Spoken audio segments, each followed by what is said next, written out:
Regular viewers of the channel will probably know that I've recently fitted a tow bar to my Nissan Navara here, and because I wanted to lower the tow ball, I had to fit a height adjustable coupling here because drop plates are now illegal to use. But this coupling had a lot of play in it. There was sideways movement and movement that way, so consequently it would cause an awful lot of rattle and possibly premature wear of the pins.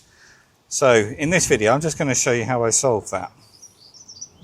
So using some rubber like that, I cut a piece to go down here with holes in to allow the pins to slide through, and that has shimmed that gap there. I had assumed I could put one on both sides, but just one piece of rubber was enough to make that tight, and that's got rid of the play that way. And then to stop the little bit of play that way in this bracket, which was the more serious issue because the trailer's obviously going to be pulling on this all the time, I've put a bit of rubber in there. There's a thick piece.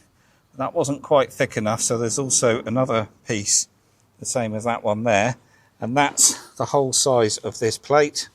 And then these two bolts are just holding it in place so we don't lose it with the rattling, and cut some holes in the back to allow these bolts to go through the rubber, and that's packed that out. And as you can see, let's take this off, so I haven't used this yet, so this tow ball's nice and clean, but that is absolutely solid now. There's no movement this way or that way, and you couldn't get this tighter if you wanted to. It's really going to work well, and it's going to reduce the wear on the pins as well, because all of this movement would have caused excessive wear, and the trailer's going to be quieter and there's not going to be the buffeting either, so it's going to work very well. The downside though, because this is all so tight now, it's quite difficult to adjust this height of the ball if you need to, and it's quite difficult to get these pins back in because this rubber is sort of pushing this plate this way all the time. So what I might have to do is grind a bit of a chamfer on these pins to allow them to find their way and slide in. But anyway, small price to pay to get rid of all that play. And as you can see, there is absolutely no play in this coupling now. So while the tow truss stuff is beautifully made, it's all laser cut steel, it's just a shame they weren't that accurate with their tolerances on the coupling, but maybe that's for a reason, I'm not sure. And also, can anyone tell me what these bars are for on a height adjustable coupling? There's one there and one at the bottom, and all manufacturers seem to have the same design and have a bar top and bottom, but I don't know what it's for.